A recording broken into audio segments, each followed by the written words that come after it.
Là, on se retrouve pour le mouvement du death jump. D'accord. Donc là, en fait, ce saut-là, je vais le réaliser. Il faut que je sois sur une plateforme surface surélevée. Alors, je peux très bien commencer avec des plateformes surélevées de 15-20 cm et en fonction de mon niveau, de ce que je souhaite travailler, commencer à monter progressivement, d'accord, en hauteur. Donc, pour le death jump, ce qui va être super important, c'est le travail de réception, d'accord. Il va falloir réceptionner d'une manière propre.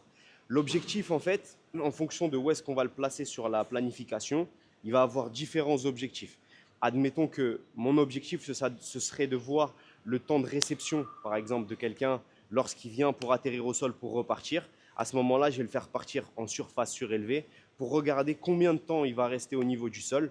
Donc plus il va rester longtemps au niveau du sol, plus ça veut dire qu'il n'est pas explosif, moins il va rester de temps de contact au niveau du sol, plus ça veut dire qu'il a la capacité justement de produire de la force avec un temps de contact qui est réduit. D'accord. Donc je suis ici, ok, je vais mettre au niveau de ma plateforme surélevée, ok, je peux très bien partir les deux jambes, d'accord, en même temps, ou sinon je peux très bien jouer avec une jambe à l'avant tendue, ok, et aller réceptionner sur deux jambes. Ou je peux aussi très bien venir jouer sur une jambe et réceptionner sur une jambe, d'accord. Donc il y a différentes variantes. Pareil, je peux aussi très bien lester si je souhaite lester, même si ce n'est pas un conseil que je donne. D'accord. Donc je suis ici, là, je vais vous montrer la variante où je suis là, je viens mettre ma jambe tendue devant et je vais réceptionner à deux jambes. Donc je suis là, je me laisse tomber, hop, hop, et je réceptionne.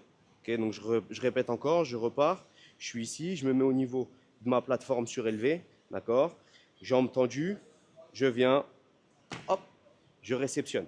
Comme je vous ai dit, il va y avoir différents types de death jump et en fonction de ce que je souhaite, ce que je vous disais dans une précédente vidéo, je vais pouvoir associer différents types de jump. Ça veut dire que là, je pourrais très bien faire par exemple un death jump, réception, broad jump, où je pars devant. D'accord. Donc je répète, on peut aussi bosser en unilatéral du coup. Donc je suis ici par exemple, hop, et je réceptionne sur une jambe. D'accord.